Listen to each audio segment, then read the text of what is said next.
Welcome back to Podcast Recovery, everyone. We are your hosts, David O. And Eric V. Today we are joined by our guest, Aidan. How are you doing today? Hey, guys. Yeah, great. Thanks for having me on. Absolutely, man. Where are you from, Aidan? From Nottingham, England, originally. I live in North Yorkshire now, but from the land of Robin Hood. Huh, nice. Awesome, man. Very cool. Well, I'm glad to have you from across the pond, man. When were you first introduced to recovery? Well, I've been listening to a lot of your episodes coming into this, and I guess it was about 14 years ago. I decided that I had to make some changes to my life. I've been, in the grips of drug addiction for over 10 years. I'd made a decision in one moment to sort of try and go abstinent and stop doing drugs. Mm-hmm. And, that's still happening 14 years on. And there was many sort of different things that I've tried to do. I'm more a collection of sort of tries and fails and things that sort of partly worked for me and things that didn't work for me. I guess I'm still on that journey, really. I'm still on that journey of trying to find things to replace drugs in my life. Mm-hmm. Nice. All right. And you said you've been clean for 14 years? Yeah. All right, man. That's awesome. Well, without further ado, I'm going to turn it over to you to share your story with us, so take it away. I was thinking about where to start this. Really, I can remember being addicted to things very early on in life. I was always quite impulsive. My life had a lot of complications in it. I was the youngest of 4 kids. Mm-hmm. My parents got divorced when I was sort of 4 years old. I dropped out of school when I was about 11 years old. Wow. I had an undiagnosed learning difficulty, dyslexia, which nowadays I like to hear people refer to that as learning difference. Mm-hmm. I think that's a much nicer way of putting it, and I relate to that. So I dropped out of school and didn't have any sort of formal education. I had a big lack of structure in my life. And really, I was kind of in a lot of emotional pain. I didn't really know who I was. I was going through normal teenage angst and identity crisis, but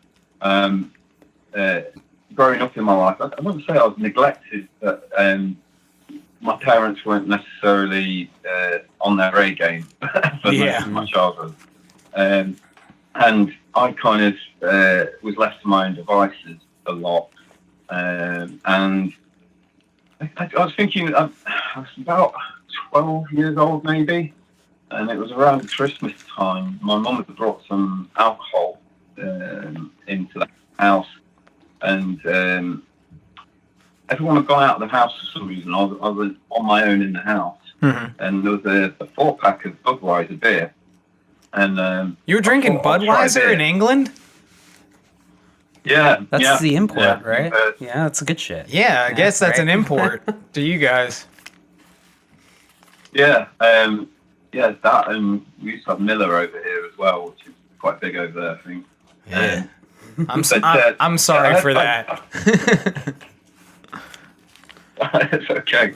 It's one of those things that you have to try and then move on. Mm-hmm. And that's what I did with that alcohol, really. There was 4 bottles of beer, and I remember trying one. I remember getting about halfway through the first one and thinking, I really like this. Mm-hmm. And I drank all 4 bottles in about an hour.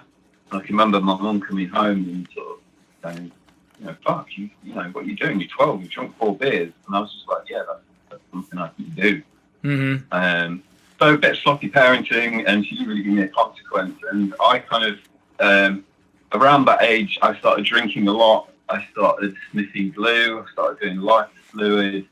I started doing pretty much anything I could get my hands on. Yeah. Because I loved the kind of escapism, getting out of my head, changing my feelings. It was like when you're kind of young and you feel sort of confused and unsure, and you find that you can sort of change your feeling and change your mood with these things. Yeah. You're not thinking about the long-term effects. You're just thinking, this is great. I can just be someone else. Yeah.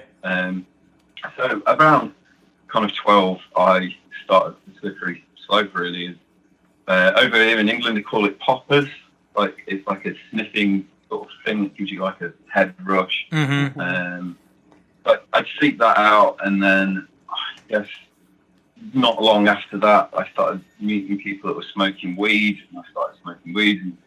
And, it's kind of true what they say that, cannabis is a gateway drug, because I got hooked on weed sort of almost instantly. I thought weed was amazing when I first smoked it. I was like, wow, I can be creative and imaginative, kind of. I can be a different person, and I see the world in a different way when I'm smoking. So I was like, had to have that all the time. But then that introduces you to drug dealers in England. So, you just want to literally sort of get into someone's house and, hand them the money over, get the weed and go home to your bedroom and put your records on and smoke it and have your high. But, drug dealers aren't that compliant. They also say things like, oh, I haven't got this, have you tried this? Or, I haven't got any mate, but someone I know might have some. So you start moving in these circles and sort of chasing things, meeting people in associations. Within, so from the age of sort of 12 to 13, I've gone from sort of being an amateur, kind of trying to just get high and try and, escape, to being quite a sort of seasoned, sort of socially active drug user. I was using speed, I was using acid, and then kind of moving on a few years to being sort of 15. One of the things that I talk about in my podcast, I had a real crazy night, the night that Princess Diana died. She's coming up to, I don't know how many years it is now, 1997. I think it was 97, so yeah, 22 years ago. Yeah, so on that night, that was a real sort of peak moment for me. I accidentally, because I was an amateur, I thought that I'd scored some speed. And at that point, I could take sort of maybe 3 or 4 grams of speed, and I'd mix it up with coke and weed and acid. And I absolutely loved doing ecstasy at the time as well. I took about 1.5 grams of what I didn't know was base amphetamine. And that's like shitload stronger, basically. Yeah. It's the equivalent of doing about 6 or 7 grams of amphetamine. And I did it just by wrapping it up in a Rizzler, and I basically just had a complete sort of OD in the middle of nowhere. Kind of got deserted by a couple of friends. I ended up shitting myself by the side of the road, pissing my pants, and kind of thinking I was going to die. And thankfully, an absolute act of kindness, this guy kind of found me and picked me up, took me back to his house, and sort of made sure that I got home safely. I suppose intermixed with all of my drug use, I had the unfortunate circumstance of sort of being a teenage carer for my mum. My mum had breast cancer. So my life was pretty complicated. I had a raging kind of cocaine addiction, where I was spending around 300 to 350 pounds a week on drugs. How are you supporting this habit? How what, sorry? Huh? How did you come up with all the money for this? Like at like such a young age? I was a hustler. I hear you. It was commerce basically. What I figured out was there was a lot of people like me that wanted to do drugs, but didn't have the balls to go into drug dealers' houses. And so what I figured out was that I could kind of be a middleman, and I became a very effective kind of middleman. So I had a group of about maybe 50 sort of sub-customers And I used to do really dangerous things. Like I'd go to raves, I'd go to clubs, and I'd go with like 200 ecstasy tablets down my pants. And then I'd spend the night sort of selling them in the club, and that would pay for my use. And it's kind of dangerous though when you're like that, because you're everyone's friend, and you've got to keep an eye out, because there's always someone going to try and do you over or rob you or claim that you gave them shit pills, or or it's So I made a lot of it. I used to work kind of shitty jobs. I used to work nights in factories and stuff, and I used to work in a service station. Basically, addiction was a full-time thing. Making money, staying in the habit. Totally. And really only having probably maybe kind of 4 or 5 good hours of the week where I didn't actually worry about anything, and I just get high and dance to music. But as anyone knows, when you've been in the full grips of addiction, it's the first thing you think about in the morning, the last thing you think about at night. The last behaviour was smoking something or taking something to knock me out, and then waking up with that panic of like, shit, I've got to get up and do this over and over again. But when you're 15, you don't really feel the effects that much. You just roll with it,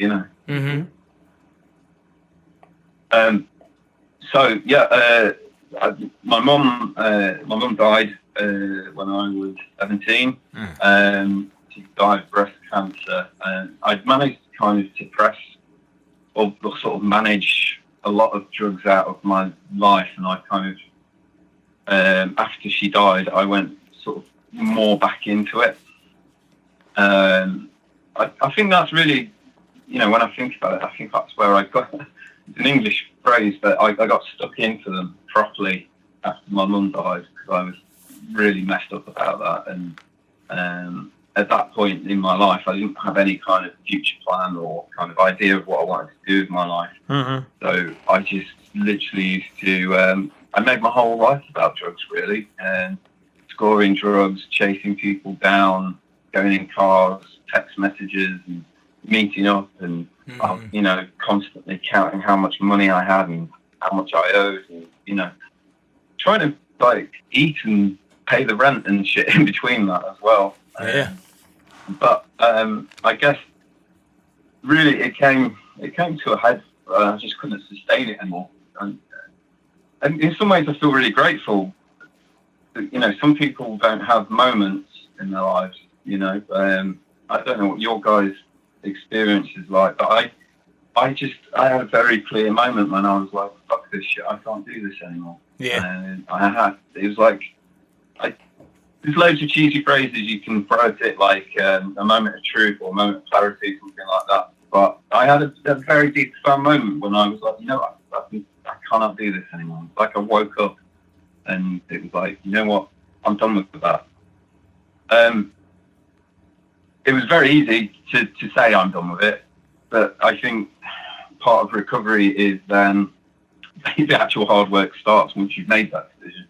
Because you then have to live your life in it, and sort of it's like trying to sort of get yourself out of a car crash, and sort of you go, right, fuck, so I need to learn how to do everything again but straight. And so like I have to learn how to go to social events and not get off my face, and I need to learn that if I'm feeling sad or like I'm worried about something, that an immediate thought is used to be just slam the checkout button, get high, get away from it. And that's every aspect of your life, relationships, your work, and learning to look after yourself, learning to say, I'm going to have to actually look after myself, because no one else is going to do that.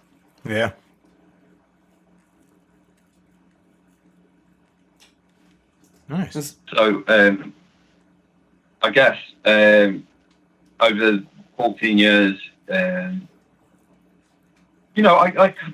was thinking about this before I came on. There was lots of positive things about drugs and about my addiction.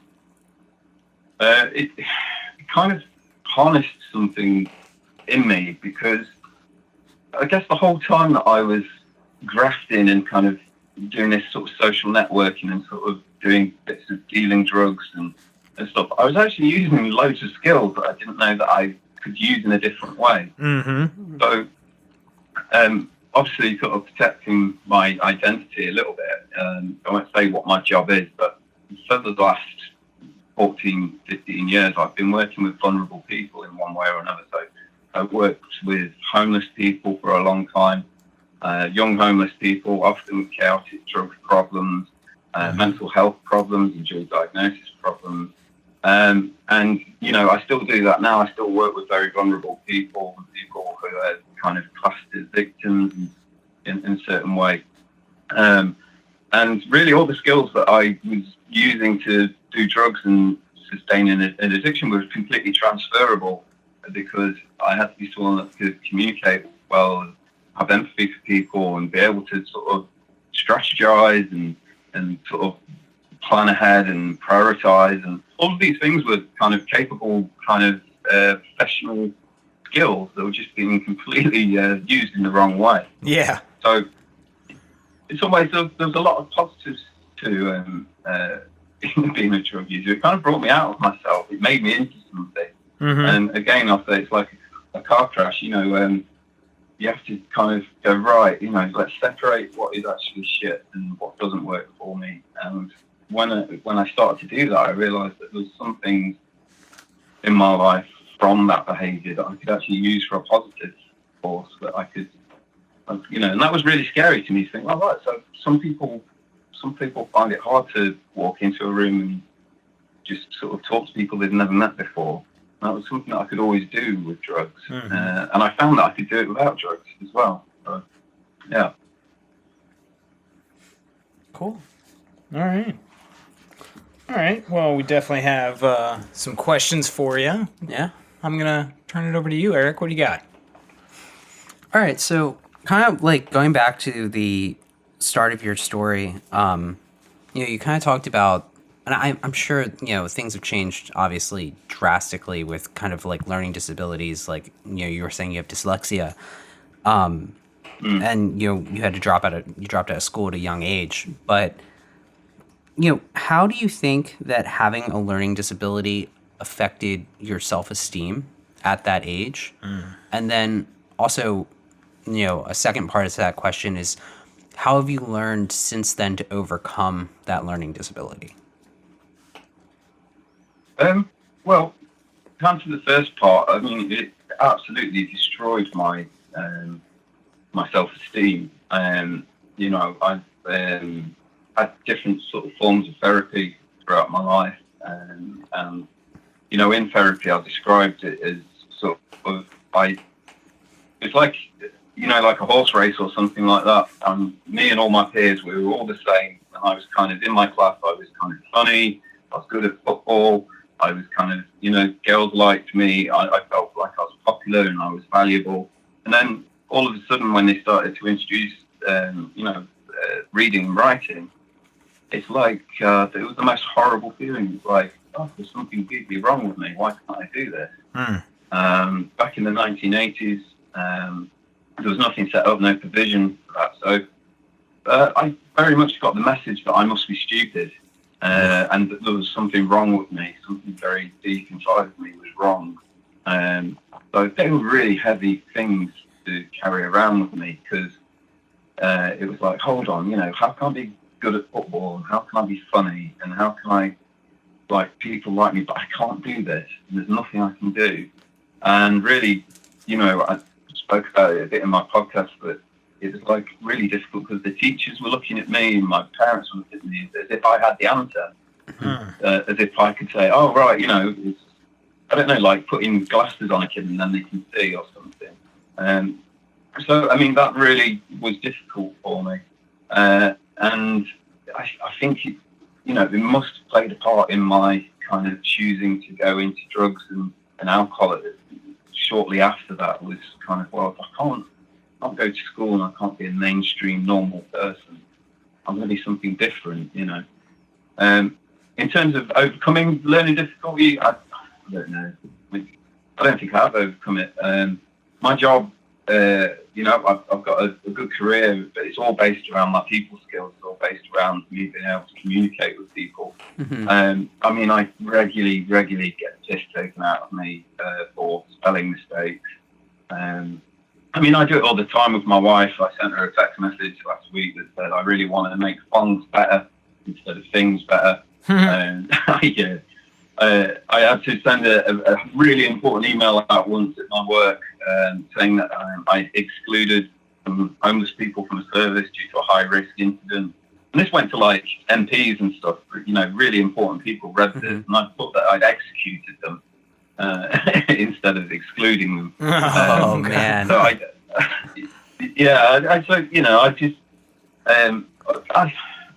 the thing is that dyslexia was in me when I was born. I didn't learn to be dyslexic. I was born that way, and you can't change it. I kind of like being dyslexic. It makes me me. Sometimes it gets me down a bit because I've got like a 10-year-old daughter, and she can outread and outwrite me now. So that's a bit kind of strange when you're a dad and your daughter's like 9 and bringing home homework that is more complex than my brain can handle. But for the main part, I guess you adapt your life to play to your skills. I'd never be able to work in an office and just type. I'd never be able to write big long reports or do that. I guess I fully trust my intuitive kind of feelings and it's guided me well in a lot of ways. It's why I'm also drawn to audio as a format, obviously, because sitting down and writing a book or something like that would be just overwhelming for me. So what I love is being able to just talk into a microphone and express myself, like direct communication. If I try and write, something happens from my brain to my hands, and I can't get the letters out, and nothing makes sense when I write it. So I guess I don't know if you overcome it. I think you learn to live with it. Yeah. Sounds like it's cliche, but yeah. I never even thought of that. And people in recovery with some sort of learning disorder being more receptive to podcasts. Yeah. That's amazing. All right.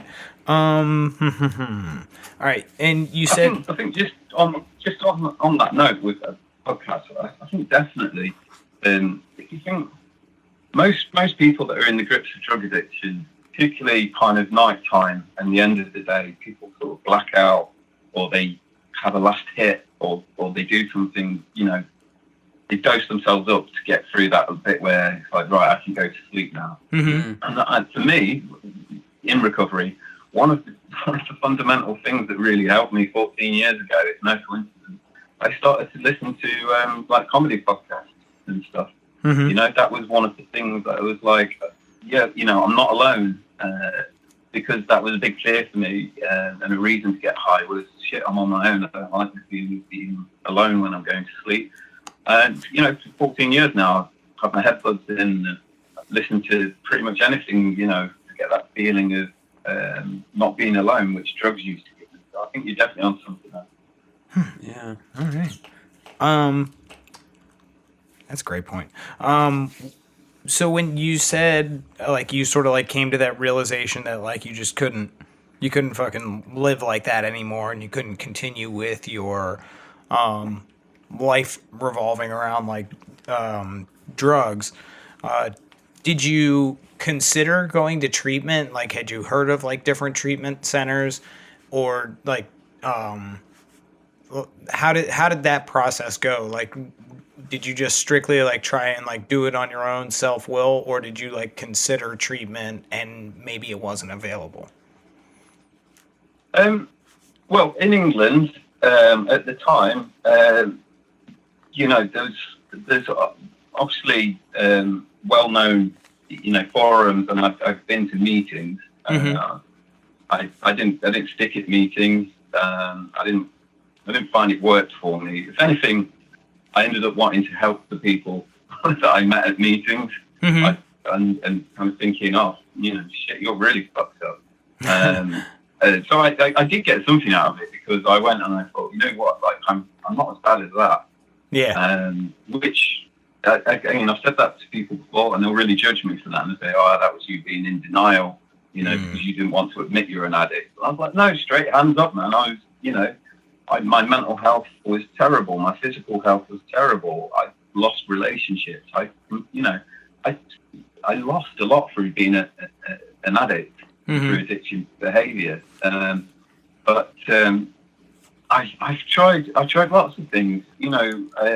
Little things that I did is, they're all going to sound like cliches, but I started running, and that became like a great thing for me. It was like, I think in addiction, my experience of being an addict is, and most addicted people that I know, there's a kind of black and white thinking.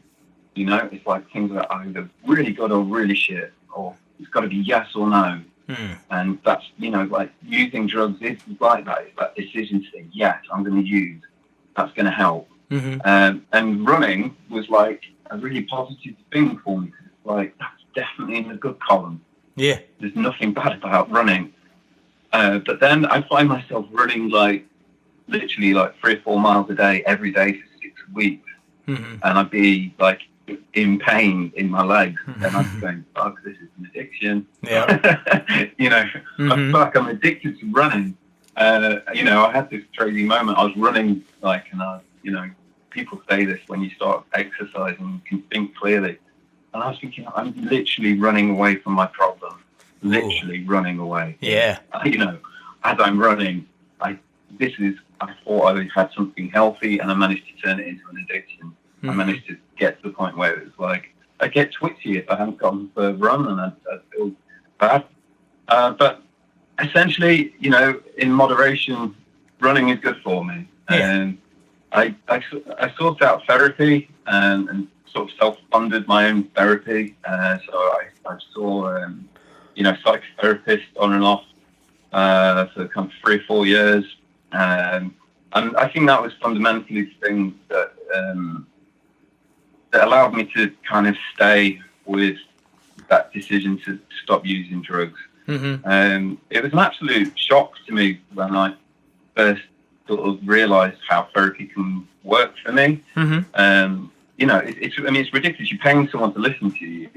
And in England, in kind of my upbringing, that was very much frowned upon, as in that's something that kind of intellectual rich people do, I came from a culture of, sort yourself out, you don't need someone else to tell you how to change your life. But I absolutely recommend that anybody who is thinking about stopping drugs or is struggling with an addiction, that they seek out some kind of talking therapy. For me, I wouldn't have been able to have sustained being drug-free without having someone who I knew that I could totally go and offload on, and someone who would reflect back to me things I said, and someone who would challenge me, and someone would notice patterns and help me sort of give names to these feelings. Because I think often people that are in drug addiction, me particularly, I was just overwhelmed with emotions and feelings, and I didn't know what they were. They just felt like unstoppable forces. Now, and over the last 14 years, I can identify anxiety, and I can identify depression, and I can identify when I'm at risk of making a bad decision, or that, like with the running, I was able to go, right, this is becoming something that I'm having less and less control with. So there's that, and, it's a lot of sort of being a little scientist and trial and error, and, literally finding things to spend your money on that aren't drugs. So, getting into vintage vinyls, it's amazing how many times you meet someone who has been in the grips of addiction, who's now like an epic mountain biker, or, they go bowling, or they started Morris dancing, or they're in a darts club or something. I think you have to try things. I tried doing all sorts of shit. I tried being an actor. I did volunteering. I tried being a singer in a band. I tried writing. I tried traveling. I tried different forms of work. I tried getting into lots of relationships.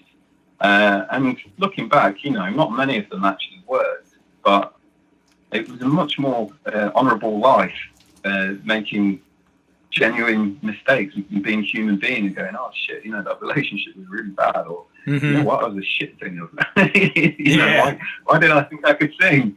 But it's much more authentic to go, all right, I tried that and it didn't work, but now I know that I'm not that. So kind of ticking things off your list of things that you shit at, I think, or things that don't work for you, is much more authentic than never trying and being scared of them. Yeah, absolutely. I got a quick follow-up question. So you talked about getting into like vintage vinyl. Yeah. Okay, so what's your most prized vintage vinyl that you've collected? I've got a couple. I've got Nirvana when they played it in England. Nice. On vinyl, and I've also got my most prized one is because I've actually got the Who live in Leeds. I've got that on vinyl, and I don't know how much it's going to be worth at some point, but I've actually got their rider, so like their what drinks they wanted in the chill out room beforehand and stuff. Yeah. So there's like a list of like Pete Townsend like wanted this and what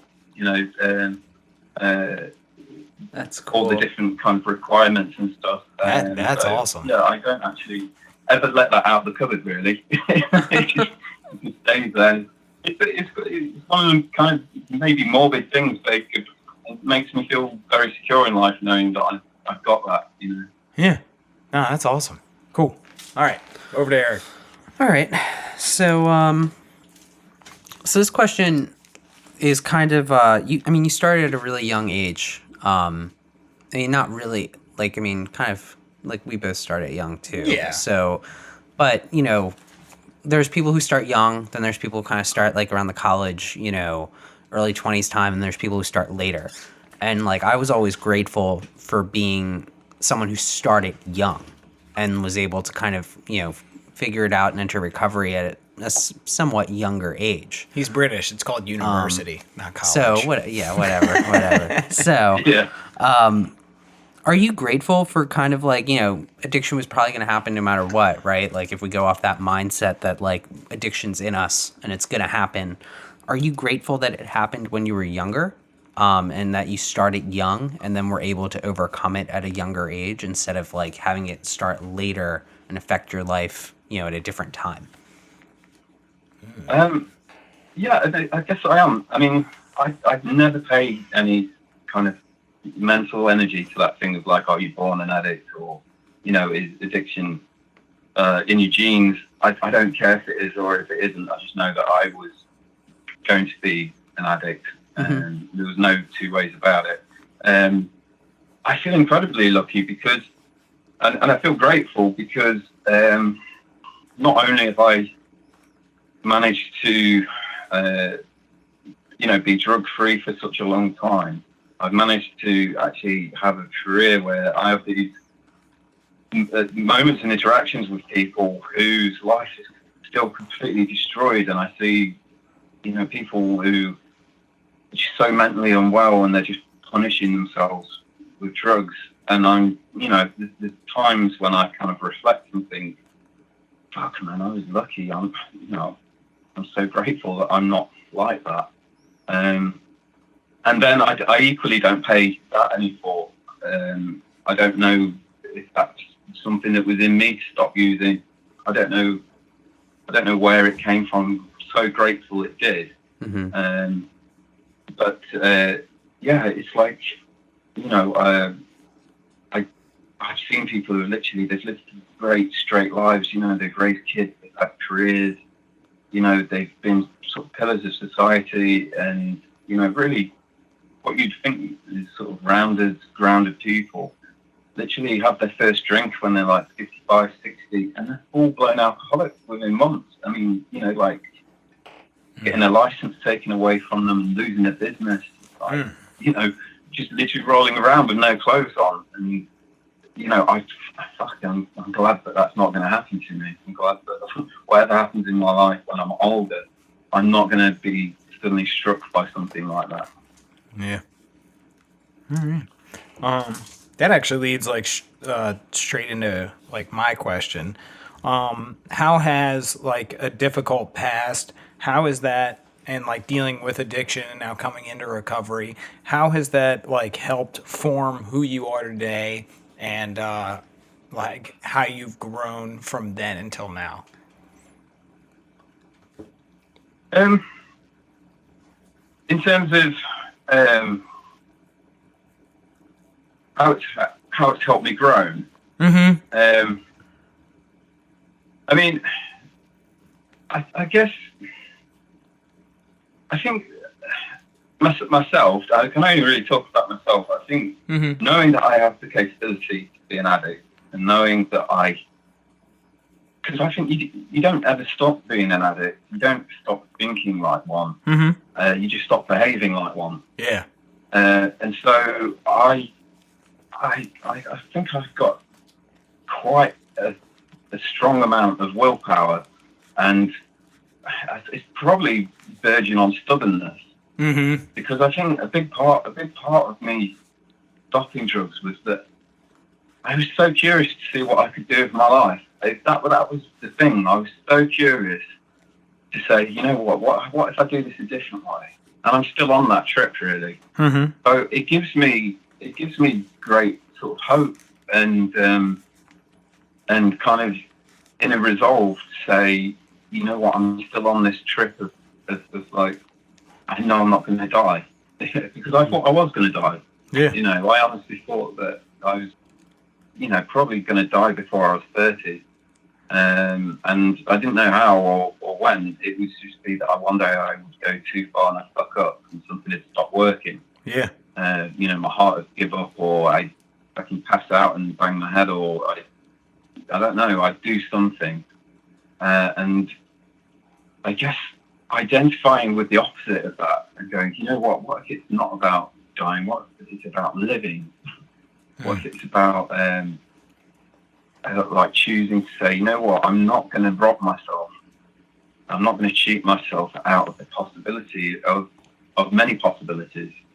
And so it's a very long-winded way of me saying it, but I think keeping that kind of inner strength and that one decision of like, I'm not going to go that way, because that would be unforgivable to let my life end in that way.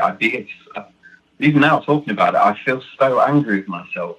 And I don't know, I might end up doing pretty much nothing in my life of any consequence, but that's still going to be better than just fucking, passing out one day and never waking up again. Yeah. All right. Awesome answer. Thank you. Cool.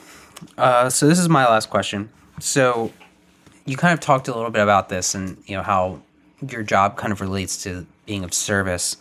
But, if you could kind of expand on that, like how has service to others, played a role in your recovery? And you answered a little bit about that, but I guess, how important is service to you and like helping others? Well, for me, I realized it's like I said, I had all of these skills that I developed through using drugs and through maintaining a habit. But it felt like I had to use them for some good. And, I started off as like a volunteer. I literally volunteered at like a young homeless shelter in Nottingham. And I was there as a volunteer for about 3 months. And then they said, hey, you should go for the job when it came up. And they got me a job. 5 years later, I was managing a homeless project with like 40 chaotic homeless people. So I really went to town on that. I went from volunteering and thinking maybe I'll be good at this to sort of, I had people that were full-blown heroin addicts and chaotic substance misuse. People kind of, I was responsible for their lives. If someone ODs, it's on my watch sort of thing. And harm minimization and trying to guide people into engaging with services and stuff like that. The only thing that I can say really is it was all very intuitive. I used to talk to people and they kind of used to say to me, "Did you used to use?" And I was like, "Yes, I did use in the past." And they were like, "That's why you're like, you're a dude. I can talk to you." And I was like, "Yes, I am a dude, but I'm also the fucking manager of this project. And if you don't fucking comply with this, I'm going to kick you out because everyone deserves a chance. This is your chance." So I had this kind of really good connection with people where, they used to say that, they couldn't bullshit me because I kind of been there, So I would listen to someone for half an hour say, "Oh, the reason is because my dad abused me and this happened and that happened and this happened." And I used to say, "Look, man, everyone has a story, but right now you are here with me and you have an opportunity and I will help you. I will, this service is here to give people opportunities. And if you are transparent with me, even if you fucked up, tell me about it. And things will get better. But if you don't be honest with me and you tell me that, that you went out and you got mugged and really spent all your money on heroin, then, if you can't help yourself, I can't help you." So I guess, again, being sort of very long-winded, it was good for me, but I eventually took a step back from being quite so directly involved, and I now I do more sort of campaigning, kind of sort of awareness raising and sort of more networking, because I think if you are going to work face to face with addicts, I think it is extremely draining and it can take a lot of energy out of you. So I think anyone that does choose to do that, particularly if you're a former addict yourself, you have to be very careful with how much you're going to give back, and you have to be on an even footing with it, where you're not doing the running thing. That's like you're not like you're right. So you've not used for maybe 2-3 years or something, and then hold on, you're spending all of your time helping other people with addiction. That can become a problem, So I think everything in moderation, and I think it's a very honourable thing, that human beings have the capacity to open their hearts and their minds and say, "You know what, I want to try and help somebody else." But there's so many people out there that feel like that, but actually aren't any good at it. And I think you should be very careful if you're a former addict going to work with people that have addictions. I think you need to have a proper kind of plan in mind for why you're doing it, how you're doing it, how long, and where's it going to take you. All right. So there you go. Sorry, that didn't sound very positive, did it? But I think No, I agree, man. No, yeah, it's that's a very practical answer. Like you don't want to sugarcoat like something that's it's a risky business. Like it really is. Like, because we're dealing with our own emotions and our own thoughts as well as somebody else who's struggling. And and if you just keep pouring out and pouring out and pouring out, you got to have something filling your cup back up. Otherwise, you like you said, you're going to come home, you're going to be emotionally drained.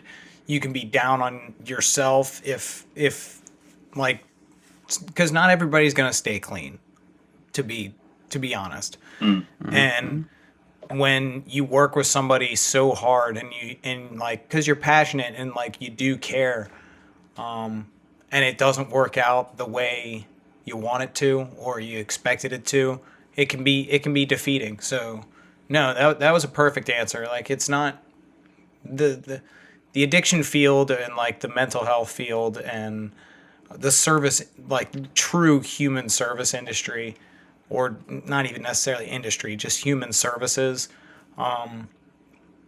is risky, and it's not always positive. So yeah, you got to be, it's like being a doctor or being a nurse. Like, sometimes people are going to die.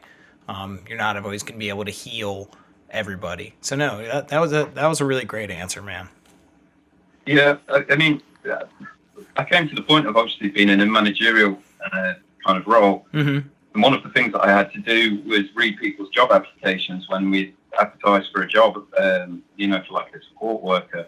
And my kind of golden rule was the line that I hated the most in a job application was, I think I'd be good at working with homeless people because I was homeless myself once. That just used to irritate the shit out of me. Mm-hmm. It's very judgmental, but I would interview people, and I would genuinely find the people that were trying to help homeless people because they themselves have been homeless were the people that I didn't want anywhere near the homeless people that I was charged with the care of. I actually wanted people who were ambitious and wanted to develop their skills, their people skills and their strategizing and their, capacity to manage risk and to, put skills in places like de-escalating and, using professional skills. So, yeah, I used to tread very carefully around anyone that I'll do this because it's happened to me, so therefore I can do it. Which I'm aware it sounds a bit kind of hypocritical because there's me, a former user, sort of in that position, making that decision about people who shouldn't be in their care. But I think that does it does bear some thought. Yeah. All right. Well, this is my last question as well. I'm gonna we believe here at Podcast Recovery that there's infinite numbers of ways to get clean and stay clean. And not all of them are found in a fellowship or found in a book. And it's not necessarily a program that you have to follow and with black and white rules. And me personally, I believe that the human connection is probably the most important part of recovery. And you talked about that a lot in your story, like going to therapy, working with people. So how important is your human connection with other people, either helping other people or getting help for yourself versus necessarily reading something out of a book? For me, it's massive. I've read a lot of books on addiction. Mm-hmm. I've studied addiction. I had to sort of for my job. Mm-hmm. I had to train and sort of understand more about how the cycle of addiction works and relapsing. The clinical kind of model of it. It's like. But for me, it's like to me, it's all about how we behave, how we treat each other, how we listen to each other, how we love each other, how we care for each other. And a lot of that shit you can't learn from a book. Yeah. You have to live it. And so, look, the world is flooded with life coaches and gurus and people who say, "Follow me. I've got the answer." I could never be someone like that. As I sort of referred to earlier, I've probably got a very stubborn streak in me. Mm-hmm. So I have a kind of tapestry and collection of things that give me hope. And it's simple, basic little things like I want to be kind because it makes me feel good, but I don't expect anything in return. Yeah. And I have a hard time with kindness myself. I don't like people being kind to me. If I ever get compliments, I dismiss them, Mm-hmm. I've got a small locked away part of my brain for compliments that I access very irregularly. The human side of it is so important, because everybody is a role model for somebody else. Even if it's just 5 minutes, it's like just little things like making eye contact with people, smiling at them. letting them know that you care, that, you know, because when you're an addict, you are an island, you know. Addict is self-defeating behaviour. It's selfish. It's kind of towards sort of narcissism, isn't it? You know, of like, you know, I'm going to get high, I'm going to disconnect, I'm going to go to my special place. And when you spend a lot of time there and you come back off that island, you realise that actually you need to connect with other people because they're your barometer for how you're doing in life. Yeah. You know, and I think even if you've got absolutely no kind of self-esteem and you feel shit about yourself and feel useless or fat or ugly or any of those horrible words, you're still going to have to spend time with other human beings, and how you treat them and how you respond to them, that is going to shape the rest of the world. And so it's hugely important to me. I wouldn't say that I've ever really studied or read or received information that has completely formed a way of life for me, and I don't know if I'd ever be able to. So I kind of, it's self-generating, you know, it's like a one-man band for me. I'm like, if I keep being good to people and I can look after myself and I can look after other people, and that has to be better than the alternative, which is not looking after myself and then not being able to look after other people. I mean, I don't know, it's just coming to my mind, and I don't want to get political at all, but, you know, I listened to the audiobook of Barack Obama, and so I don't know what you guys' politics are, and we won't get into it, but at the end of his audiobook, there's this speech that he gave before he was president, and it's a very impassioned speech, and he was a great orator, Obama, but he said these words, he said, you know, I'm my brother's keeper, I'm my sister's keeper. And I was like, fuck, you know, those words resonated with me, because I thought, that's the kind of guy I want to be. You know, I want to have my sister's back, I want to have my brother's back, I want them to know that they can come to me and that I will defend them, you know, and I will look after them, I'll love them. I thought that was hugely powerful for someone who's going to be possibly the most powerful person in the world to just say something as basic as that. And clearly that resonates. It resonated with me just for an audio book. And I think that's a good motto for how to live your life, you know. Absolutely. All right. Fantastic. Great answer. I think Eric has a Twitter question for you from one of our fans. So, okay, this is going to be from, this is an easy one, so it's not hard. This is Own Sobriety, so at Own Sobriety. Okay. And this is actually a question I think we were talking about the other week too. But they kind of, you know, and this is for everybody, this is more of a topic, but the pros and cons of, you know, either being anonymous or putting your addiction out there. So like, what are the pros and cons of keeping or, you know, giving away your anonymity to the public? So, you know, I'm anonymous technically. Yes. There's a little, you know, there's a little rabbit trail. Like there's a trail. You can figure out who I am. It's pretty easy actually. But nobody cares. Yeah. But David, I know you're, yes, I'm you're open. I'm out of the closet. But yeah, I mean, what do you guys think are, like, you know, from a pros and cons perspective of, you know, keeping your anonymity or, you know, being public about it? I relate to that in the way of, I don't know if you guys know Ricky Gervais, comedian. Of course. So, you know, Ricky Gervais, he does those photographs of himself on Twitter in the bath, you know, and he puts stuff on it like, look at me, I'm a fat cunt. And then he'll really articulately then the next day in an interview say, if I do that, then no one else can do that to me. Oh, wow. You know, so it's like I kind of identify with that. I mean, the main reason that I wanted to share my story was because it was getting tired in my head, and I didn't like the fact that it only existed in my head. And obviously, you know, my friends and family kind of know stuff. but I wanted it to be like a real thing that was separate to being in my head.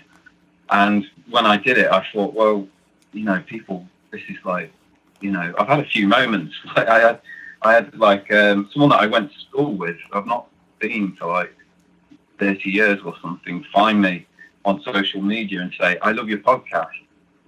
I didn't know all that shit happened to you. And then he sort of like, I was like, hey man, how you doing and stuff. And he's like, yeah, you know what, similar stuff happened to me. And it sounds like the cheesy kind of thing that anyone who's created something would say, but just one little interaction like that tells me it's totally worth it, because if I hadn't done the podcast, he wouldn't have got in touch with me.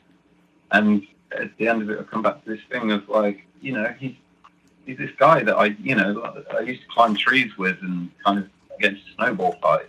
And that's all he ever was in my mind. And then because I've shared my story, he's like, you know what, I had a hard time and, you know, shit happened in my life. And I'm like, dude, you're here, you're cool, you're listening to my podcast, you know? And then he's like telling me about his life. And, you know, life is way too short to worry about what other people think. If someone wants to be mean to me, cruel to me, or troll me, they're going to do it anyway. You know, nobody is immune to criticism or to assholes. You know, people's bad behaviour. Yeah, exactly. So I say, kind of, just fuck them in advance by saying, you know, this is me and I own my shit. So.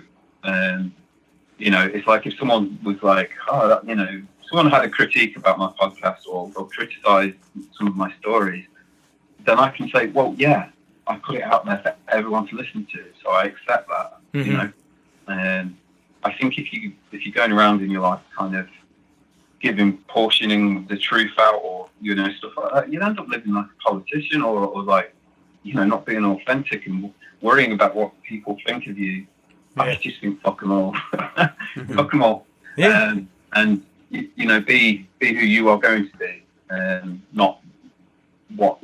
Don't try and be someone that exists to kind of please what other people think. You know, there's so much of that shit in the world, and you know, I can see it in young people a lot. You know, that you've got to constantly be fucking watching to make sure you're cool, you're legit, all your credentials down, the way you look, dress, your social media and all that shit. So I'm doing something completely the opposite. I'm openly telling people that I shit myself at the side of the road, and that like I, you know, got arrested, and that I, you know, fell asleep on top of my mother's grave and had to be, you know, dragged away by the police and went to drug dealers' houses that I didn't want to.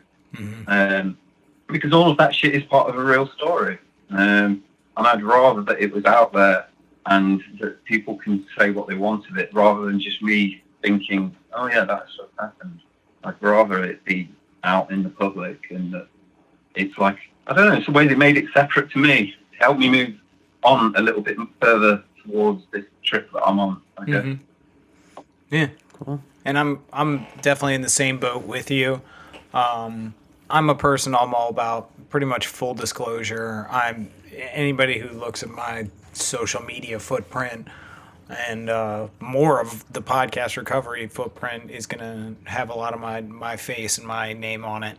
And I'm really okay with that, because just like you said, anybody who's going to judge me about like what I've done that's out in the open, we're all humans. Like we all have dirty little secrets and shit like that, but mine, for the most part, like, are out in the open, and like all the dirty parts of my life, they're out in the open air, and anybody who wants to talk about them, like the times I got arrested, the things I did, all that stuff, I'm more than happy to do it, because just like you said, it makes me authentic. I'm somebody who, like, I have tattoos down my arms, I have plans for a lot more. I wear my emotions on my sleeve. I'm not afraid to cry in front of people, even though Eric makes fun of me for it. It's incredible. Yeah, so I'm not somebody that likes to hide who I was, because, again, when I put that stuff out in the open, people can relate to that. There's somebody who needs to hear what I went through. and needs to see what I've been through in order to maybe have their own realization, or have, like we talked about today, that extra person to connect with and feel like they're not alone. Because, like you said, like addiction is it's an island, and you go off to your little island away from everybody else, but eventually like you come back to reality. And if I can come back to reality and hear somebody else's story who wasn't afraid to say those things, then I can feel a little bit better about myself. And it's just about living, like you said, like with the Barack Obama thing, being that change that we wish to see in the world, and not hiding in the shadows, because recovery wouldn't work if we were all by ourselves. Like, somebody has to be open, and like I understand the stigmas and whatever in the business or political world, but I think the more people that get out there and say that, like, we were human at one point and we're still human and we made mistakes, but now we're growing from them and becoming better people and helping other people become better people, then I think the stigma will start to lose its power. Cool. Yeah, I mean, there was a really funny sort of chain of events in politics in Britain a few months back. There was a race for the new leader, the new prime minister, and there was kind of 4 or 5 candidates, and they all got ousted for using drugs. So it was all headline stuff. One of them had done coke before. One of them had smoked opium at a wedding somewhere, and I was just absolutely shocked at like the criticism, and like that it's a bad thing. And I was saying to my wife, I was saying like, I would actually want my prime minister to have done drugs. I think that's a good thing in some ways, that they could be open about it and say, you know, I tried drugs. Yeah, you know, I'm a human being. Why the fuck is there this stigma about it? As in, oh fuck, he did drugs, so he can't be trusted. Yeah. It's like fucking Winston Churchill was a massive cokehead, and he fucking single-handedly like fought off Hitler for months. Yeah, you know, it's like people that have addiction are fucking strong-willed, talented, creative, compassionate, loving people. Yeah. And there needs to be a recognition that, you know, it's a type of behavior, and yes, it's an illness, and it can get really fucking bad. But I'm not having any of this shit about anyone that's done drugs is tainted or something like that. Yeah, I agree. Eric, did you want to answer it at all? I mean, I guess from my perspective, yeah, like, that's what I wanted. Is a point where, yeah, I would like to eventually be more open about it. Being in, I guess, the business world, there is a stigma, and I can't be fully open with people without, you know, being looked at a different way. You know, it's just something I'm personally not like able to disclose at this moment. Once I have some more tenure at my, you know, current company, and, you know, I might feel more comfortable. I might feel more comfortable, you know, letting certain people know. You know, just out in like the real world, like, you know, sometimes like I don't really give a fuck, right? But like for, you know, for the like job and stuff like that and career, I mean, it does matter sometimes, and that sucks. And like, I want to like, you know, help end the stigma. Just like at this current moment in time, it's just not the right time for me to like, you know, make that public. I think the really hard thing is that we live in a world where there's good addicts and there's bad addicts, and that needs to change. It's like there's good people with mental health problems and bad people with mental health problems. It's like if you look at someone like Elton John, you know, who's just done this Rocket Man film, he's portrayed as like a saint for not being an addict. You know, he's got kind of like holy status for it. But the moment that someone kind of falls off the wagon or has a relapse or fucks up, they're a villain. Yeah. And that needs to change, because it's like, you know, look, if you've got a mental health problem and like you stop taking your meds, and then, you know, there's some kind of behavior that starts, you go, well, of course they're going to behave like that. They weren't taking their meds, you know? they need those medications to function. And if an addict goes 14 years like me, if I, under the wrong circumstances, went out and decided to go on a massive cocaine binge for however long it lasted, the thing that I would need most is love and compassion and understanding that I did that because I was not behaving the way that I want to, and that I made a bad decision, or I fucked up. But the way that we live, it's so black and white. It's like you're either a saint or you're a fucking nightmare. You're oh, look at this guy. And that's what really bugs me about the way that we treat people with mental health problems and drug addiction. But fundamentally, it's about this thing of care and love. And okay, you fucked up, but we're still here for you. We still love you. We still care about you.